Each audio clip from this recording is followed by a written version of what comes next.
Calusa. The Calusa, which means fierce people, lived in southwest Florida and on some Florida Keys map, page 6. Cities in this area today include Naples, Fort Myers, and Key West. The Calusa often fought with other tribes as well as explorers like Ponce de Leon, whom they fatally wounded in 1521.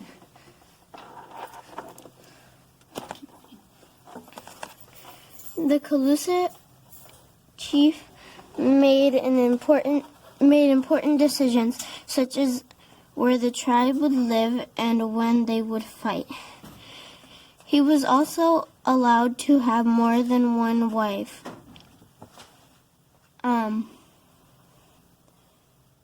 The Calusa lived in small homes with no walls, called chickees.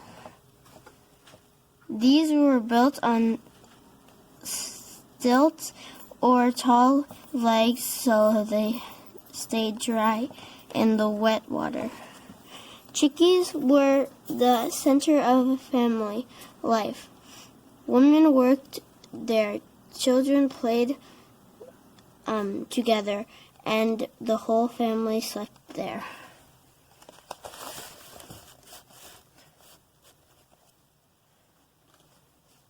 The Calusa, like the Chiquesta, were not farmers. They moved from place to place, fishing with nets and hunting for deer, alligators, snakes, and birds. The Calusa also ate shellfish. Archaeologists have found huge piles of empty shells.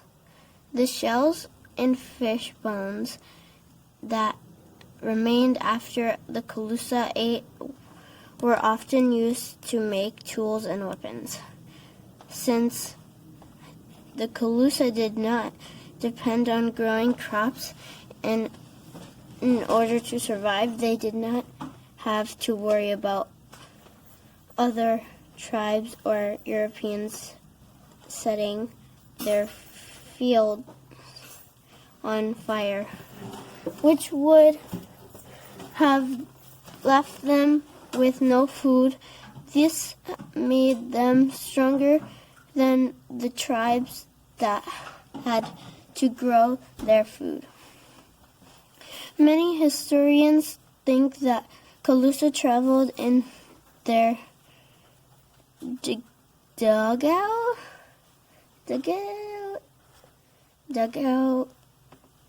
canoes to islands in the other groups. Some historians believe that the last of the Calusa went to Cuba when they were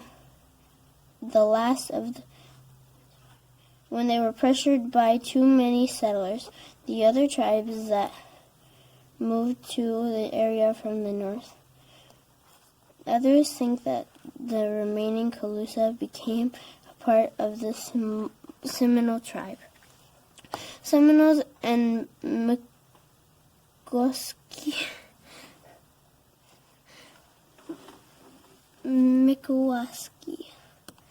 The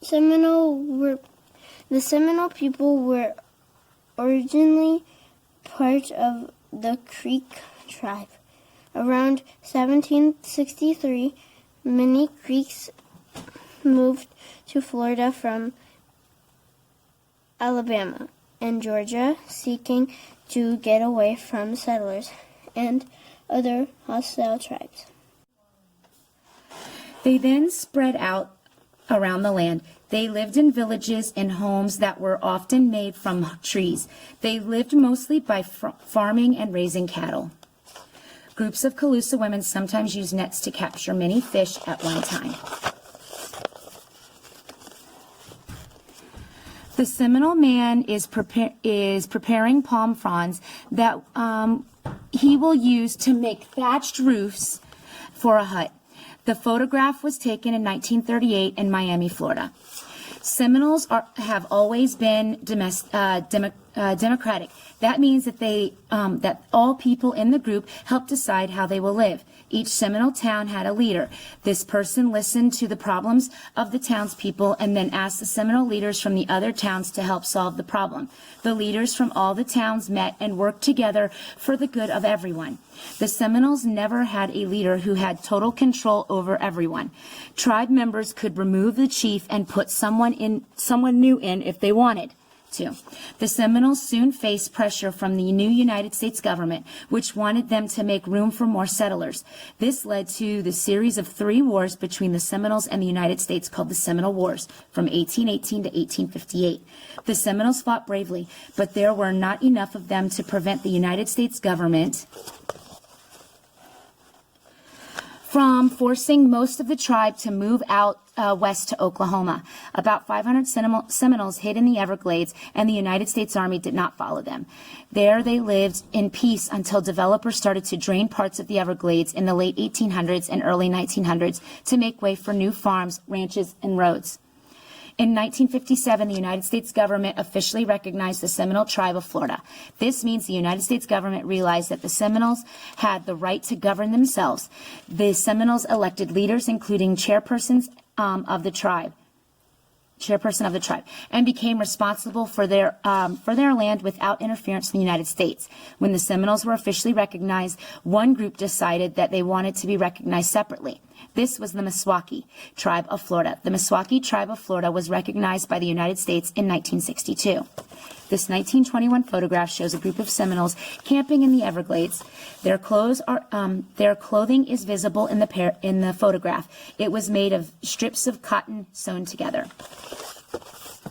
Seminole freedmen, African slaves who were forced to work the large farms called plantations, often tried to escape. Some of these runaway slaves found a better life with the Seminoles during the late 1700s and early 1800s. Later, these farmer slaves were known as Seminole freedmen. Some of these freedmen, like John Horse and Abraham, became important tribal leaders. Others fought with the Seminoles against the United States during the Seminole War.